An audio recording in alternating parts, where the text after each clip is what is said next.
देश की सबसे बड़ी अदालत ने आज सुनाया है ऐतिहासिक फैसला। सुप्रीम कोर्ट ने अपने फैसले में कहा है कि किसी अदालत से दोषी करार दिए जाते ही सांसद या विधायक की सदस्यता खत्म हो जाएगी।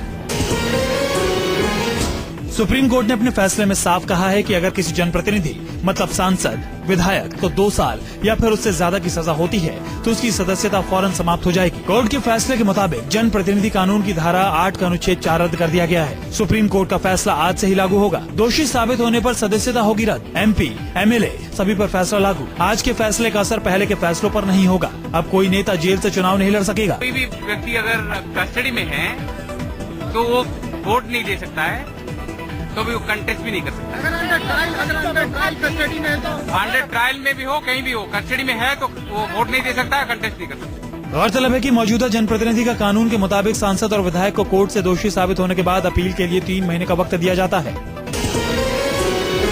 सुप्रीम कोर्ट का ये फैसला तत्काल प्रभाव से लागू हो गया है। उम्मीद है कि कोर्ट के इस फैसले से राजनीति के अपराधीकरण पर विराम लगेगा।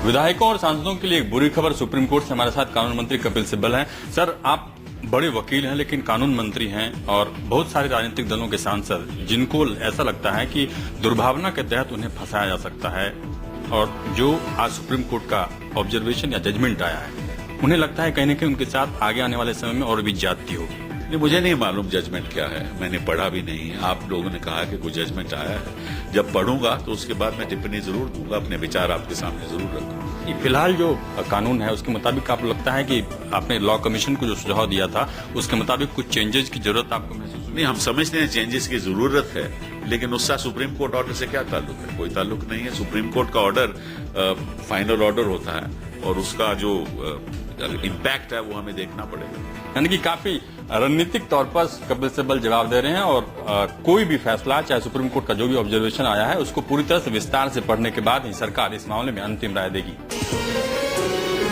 जनप्रतिनिधि कानून पर आज सुप्रीम कोर्ट के आए फैसले का असर दिखने लगा है। जहां बड़ी पार्टियों की बेचैनी बढ़ी है तो वहीं छोटी पार्टियां फैसले पर पुनर्विचार की मांग कर रही हैं। सांसदों और विधायकों पर आज सुप्रीम कोर्ट के फैसले ने राजनीतिक पार्टियों की टेंशन बढ़ा दी है। तकरीबन हर पार्टी में हर ऐसे सांसद और विधायक हैं जिन पर अदालत में केस चल रहा है। अगर आपराधिक केस की बात करें तो सुप्रीम कोर्ट के इस फैसले का असर आने वाले समय में लालू प्रसाद यादव, मुलायम सिंह यादव, मायावती, जयललिता, वीरभद्र सिंह, राज ठाकरे, नवजोत सिंह सिद्धू, येदियुरप्पा, अमित शाह जैसे दर्जनों नेताओं पर कोर्ट के फैसले का असर पड़ सकता है। लिहाजा पार्टियां कोर्ट के फैसले पर प्रतिक्रिया देने से बच रही हैं। देखिए, इसकी जानकारी अभी मुझे तुरंत मिली है क्योंकि मामला कानूनी है, तो मैं निर्णय को पूरा देखने के बाद ही कमेंट करूंगा। ये निर्णय है कि ऑब्जर्वेशन है सुनवाई के दौरान, ये मैं नहीं कह सकता। देखिए, ये तो सुप्रीम कोर्ट का जजमेंट सर्वोपरि है, लेकिन मैं समझता हूं कि इसमें गुंजाइश है पूर्ण विचार की। सुप्रीम कोर्ट के आज के फैसले से राजनीति में अपराधीकरण पर रोक लगने की उम्मीद जग गई है। राजनीतिक पार्टियां अब उन लोगों को टिकट देने से बचेंगी जिनका बैकग्राउंड क्रिमिनल होगा। कोल ब्लॉक आवंटन मामले की सुनवाई के दौरान सुप्रीम कोर्ट ने सख्त रुख अपना लिया। सुप्रीम कोर्ट ने सरकार से पूछा कि क्यों नहीं कोल ब्लॉक आवंटन को रद्द कर दिया जाए। कोयला घोटाले की जांच की सुनवाई के दौरान आज सुप्रीम कोर्ट ने सरकार के रवैये पर सख्त रुख अपना लिया। कोर्ट ने ये कहते हुए सरकार को लताड़ लगाई कि वो जांच में सहयोग नहीं कर रही है। सुप्रीम कोर्ट ने कहा कि 167 कोल ब्लॉक आवंटन की प्रक्रिया को देखने पर साफ है कि सरकार ने कोल ब्लॉक आवंटन में मनमाना तरीका अपनाया है। आवंटन के दौरान नियम कानून का ख्याल नहीं रखा गया। कोर्ट ने सख्त रुख अख्तियार करते हुए सरकार से सवाल पूछा कि क्यों न कोल ब्लॉक आवंटन को रद्द कर दिया जाए। साथ ही सीबीआई की स्वायत्तता पर कोर्ट ने कहा कि 16 जुलाई को सीबीआई इस बात का जवाब दे कि उसे स्वायत्त बनाने के लिए सरकार ने कोर्ट में जो हलफनामा दिया है, क्या उसे सीबीआई अपने कामकाज में पूरी तरह से स्वतंत्र हो जाएगी। सुप्रीम कोर्ट ने सरकार से कोल ब्लॉक आवंटन का आधार भी पूछा। इस मामले की अगली सुनवाई 17 जुलाई को होगी। कांग्रेस अध्यक्ष सोनिया गांधी और गृह मंत्री सुशील शिंदे ने आज महाबोधि मंदिर का दौरा किया। सिलसिलेवार बम धमाकों की निंदा करते हुए शिंदे ने कहा कि जांच में किसी प्रकार की देरी नहीं की गई। कांग्रेस अध्यक्ष सोनिया गांधी के साथ सुशील कुमार शिंदे और अंबिका सोनी भी बोध गया मंदिर का जायजा लेने आज बोध गया के महाबोधि मंदिर पहुंची थी। मंदिर दौरे के बाद शिंदे ने मीडिया से कहा कि ब्लास्ट के सारे पहलुओं की जांच की जा रही है। एनआईए की टीम पड़ताल में जुटी हुई है। 13 बम थे, उसमें से 10 बम ब्लास्ट हो गए हैं और ये सभी जगह पर हम अभी जाके आए हैं। शिंदे ने मंदिर की सुरक्षा को सीआईएसएफ के हवाले करने पर कहा कि बिहार सरकार की इस मांग पर विचार किया जा रहा है। देश में अभी तक सीआईएफ की रिलीजियस प्लेसेस को हमने सिक्योरिटी नहीं दी है। जैसे आज यहाँ मांग रहे हैं, वैसे साईं बाबा के वहाँ भी शिरडी में मांगी थी, जुम्मा मस्जिद के वहाँ भी मांगी थी। इस पर हम सोच विचार करके देखेंगे।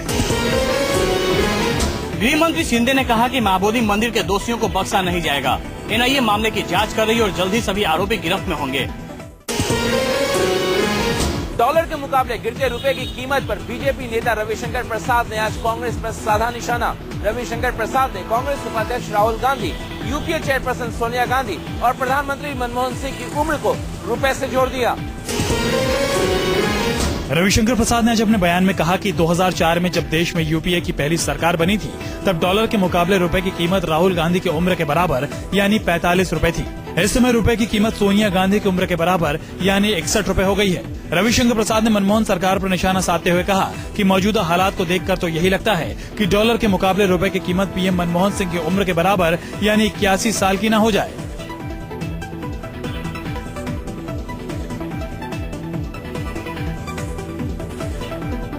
यूपीए की सरकार आई थी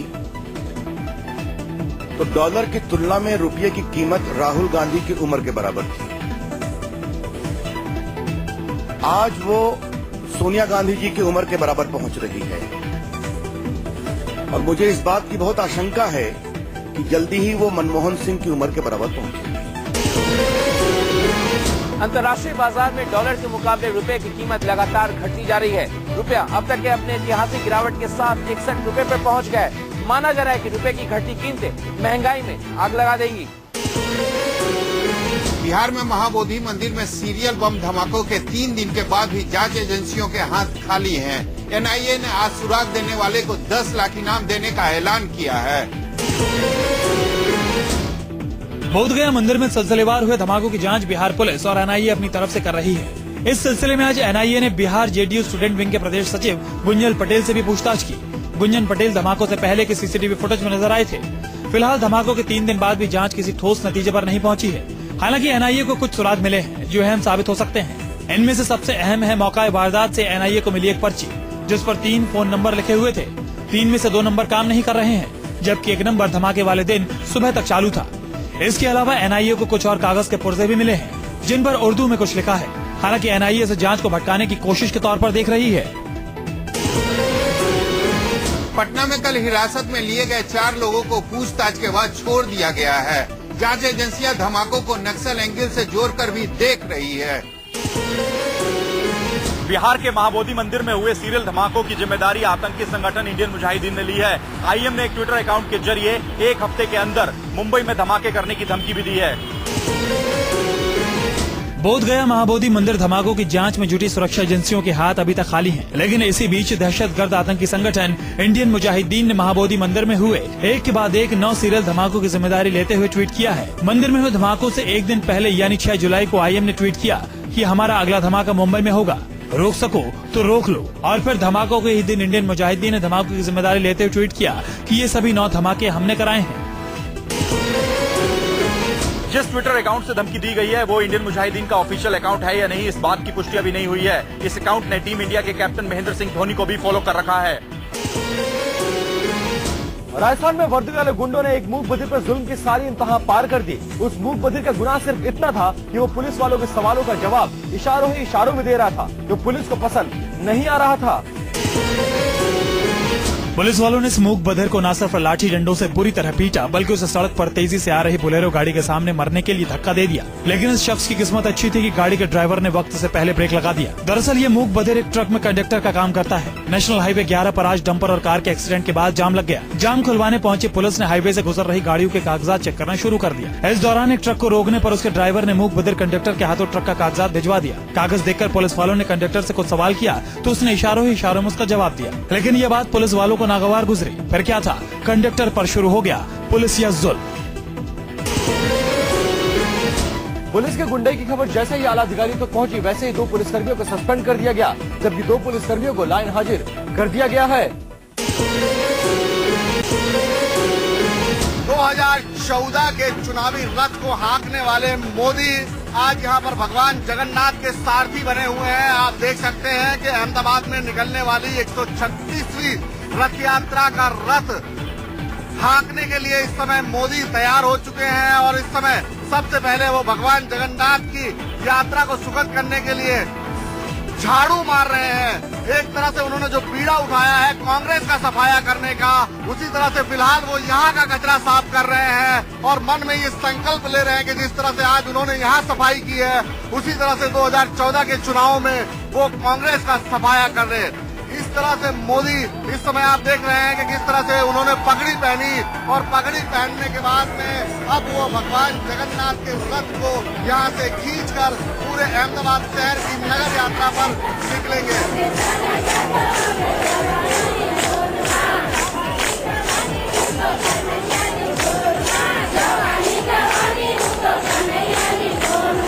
भगवान जगन्नाथ जी जनता जनार्दन को दर्शन देने के लिए, उनका हालचाल पूछने के लिए बस नगर चर्या के लिए निकले हैं। इतना सौभाग्य है कि मुझे बार बार भगवान जगन्नाथ जी के चरणों में आने का अवसर मिलता है। भगवान जगन्नाथ के रथ यात्रा की शुभारंभ करेंगे और उम्मीद करेंगे, कामना करेंगे भगवान से कि उनके चुनावी रथ को भी भगवान जगन्नाथ पार लगाएं। आंध्र प्रदेश में एक शख्स ने पार्षद चुनाव का टिकट पाने के लिए करोड़ों की लूट को अंजाम दिया। इस शख्स ने अपने मंसूबों को अंजाम तक पहुंचाने के लिए एक शख्स को मौत के घाट भी उतार दिया। राजनीति में आकर करोड़ों लूटने वालों के किस्से तो आपने कई सुने होंगे, लेकिन आंध्र प्रदेश के राजमुंद्री के रहने वाले गुज्जू श्रीधर रेड्डी ने पार्षद चुनाव लड़ने और YSR कांग्रेस पार्टी में अपनी धौंस जमाने के लिए एक बैंक को ही अपना निशाना बना डाला और लूट लिए 7.5 करोड़ रुपए। श्रीधर रेड्डी ने ATM में रुपए जमा करने वाली वैन से 7 करोड़ 31 लाख रुपए लूटकर एक सिक्योरिटी गार्ड की हत्या भी कर दी। श्रीधर रेड्डी भ्रष्टाचार के मामले में 1 साल से जेल की सजा काट रहे जगन मोहन रेड्डी की पार्टी YSR कांग्रेस में 4 महीने पहले ही शामिल हुआ था। पैसों के बल पर राजनीति के सपने देखने वाले श्रीधर रेड्डी ने अपने कुछ साथियों के साथ मिलकर स्टेट बैंक ऑफ इंडिया के ATM में रुपए भरने वाली वैन को लूटकर उस वैन के सिक्योरिटी इंचार्ज पुरुष श्रीनिवासन की गला घोटकर हत्या भी कर दी। लूटे हुए पैसों को इसने अपनी कैबरे डांसर गर्लफ्रेंड पर भी खर्च किए और अपने दोस्त की फिल्म पर भी करीब 70 लाख रुपए इसने लगा रखे थे। इस शख्स ने लूट के पैसों से गांव में एक मंदिर का भी निर्माण कराया था कि उसके पाप धुल जाए, लेकिन उसकी हकीकत जल्दी ही सामने भी आ गई। यूपी पुलिस ने अपने ही एक पुलिस अफसर पर रखा है 5000 रुपए का इनाम। इस भगोड़े इंस्पेक्टर पर एक मासूम की हत्या का इल्जाम है।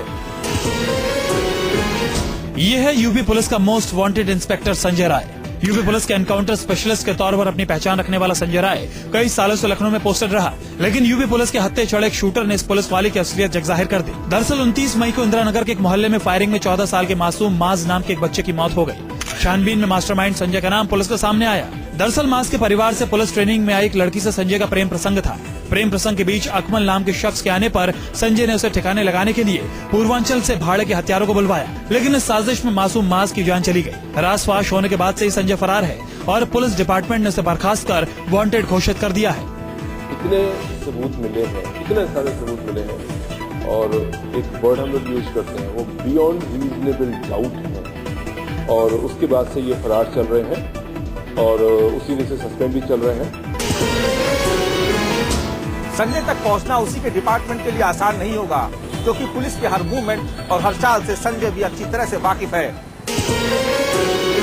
मुख्यमंत्री अशोक गहलोत राजस्थान से ज्यादा तुर्की के इस्तांबुल शहर में लोकप्रिय है। यह आंकड़ा बता रहा है गहलोत के फेसबुक अकाउंट से, जिस पर विवाद अभी से शुरू हो गया है। यह है राजस्थान के मुख्यमंत्री अशोक गहलोत का सोशल नेटवर्किंग साइट फेसबुक पर पेज पर अशोक गहलोत को चाहने वालों की अच्छी खासी तादाद है और यही संख्या गहलोत और कांग्रेस के लिए मुसीबत बन गई है। पैसे का उपयोग करके फर्जी लाइक्स खरीदकर जनता के सामने ये एक दिखावटी दावा करके कि वे सबसे पॉपुलर हैं, क्या कहना चाहते हैं? बीजेपी का आरोप है कि 1 जून तक मुख्यमंत्री गहलोत के फेसबुक अकाउंट पर 1,69,077 लाइक्स थे, लेकिन 1 महीने के अंदर लाइक्स की संख्या बढ़कर 2,14,639 हो गई। 20 जून से पहले तक अशोक गहलोत को जयपुर के 27,174 लोगों ने पसंद किया था, लेकिन इसके बाद लाइक करने का ये ट्रेंड बदला और इस्तांबुल में 63,440 लोगों ने गहलोत के पेज को लाइक कर दिया। ये आंकड़ा 20 जून से 7 जुलाई के बीच का है। इन आरोपों के बाद कांग्रेस भी अपने नेता के बचाव में उतर आई है। किसी भी राजनीतिक नेता वो कहीं का भी उसको दूसरे राज्य के लोग भी या दूसरे देश के लोग भी पसंद कर सकते हैं। राजस्थान में इस साल के अंत तक चुनाव होने हैं। ऐसे में लोकप्रियता पाने की होड़ सी मची है। ऐसे में कोई भी पार्टी आंकड़ों की बाजीगरी में अपने को पीछे रखने के मूड में नहीं है।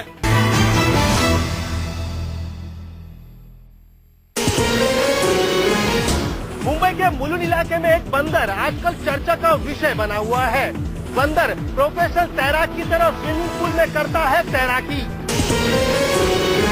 मुलुंड इलाके के एक स्विमिंग पूल में तैरते हुए इस बंदर को देखिए। कोई भी प्रोफेशनल तैराक इस बंदर को देखकर चौंक सकता है। मुलुंड इलाके के लोग भी बंदर की इस तैराकी से हैरान हैं। अक्सर पेड़ों पर लंबी लंबी छलांग लगाने वाला बंदर पानी में भी 50 मीटर तक लंबी तैराकी कर रहा है। देखिए कैसे बंदर पानी में कूद जाता है और फिर प्रोफेशनल तैराक की तरह पानी में हाथ पैर मारने लगता है। पूल में ही आसपास तैराकी कर रहे लोगों को भी ये बंदर परेशान नहीं करता। तैराकी करने के बाद बंदर स्विमिंग पूल से बाहर आ जाता है। यहाँ स्विमिंग करने वाले लोगों की माने तो ये बंदर सुबह शाम दोनों टाइम स्विमिंग पूल पर आता है और लोगों को स्विमिंग करते देख पानी में कूद जाता है और तकरीबन 50 मीटर तक स्विमिंग करता है। ये बंदर पालतू नहीं है और ये कहां से आता है इसके बारे में किसी को भी पता नहीं, लेकिन ये जिस तरह से तैराकी करता है उसे देखने के लिए हर रोज भीड़ लग जाती है। मुंबई के एंटॉप हिल इलाके में आज सुबह चट्टान खिसक गई, जिसके नीचे 4 परिवार दब गए। प्रशासन और स्थानीय लोगों की मदद से रेस्क्यू ऑपरेशन को अंजाम दिया गया। मुंबई में आज सुबह भारी बारिश के चलते एंटॉप हिल इलाके में सुबह 8 बजे चट्टान खिसक गई, जिसमें कई परिवार दब गए। आनन फानन में प्रशासन और फायर ब्रिगेड ने कार्रवाई करते हुए रेस्क्यू ऑपरेशन को अंजाम दिया। इस हादसे में जहां एक की मौत हो गई, वहीं 5 लोग गंभीर रूप से घायल हो गए। प्रशासन का कहना है कि यहाँ रह रहे लोग इलीगल तरीके से रह रहे थे और बीएमसी ने उन्हें जगह खाली करने का नोटिस भी दिया था। चट्टान गिरने के बाद से ही आरोप प्रत्यारोप का दौर शुरू हो गया है। दरअसल ये कोई पहला मौका नहीं है जब चट्टान खिसकने का मामला सामने आया है। इससे पहले भी इस पहाड़ के नीचे बसे चौल में लैंडस्लाइड में लोग घायल हो चुके हैं। चट्टान के आजू बाजू के जो झोपड़ा है और उनको ऑलरेडी इवैक्यूएट किया गया है और कुछ लोग खुद ही भाग भी गए हैं। इसके बाद में इसको ऐसा हादसा वापस ना होने के लिए जो कार्रवाई करनी पड़ेगी वो बीएमसी के साथ तय करके की जाएगी। शुरुआती जांच में सामने आया है कि बीएमसी और स्थानीय प्रशासन ने लोगों को पहले ही नोटिस जारी कर जगह खाली करने का आदेश दिया था। बहरहाल ये कोई पहला मौका नहीं है। इससे पहले भी चट्टान खिसकने की घटना मुंबई में सामने आई है।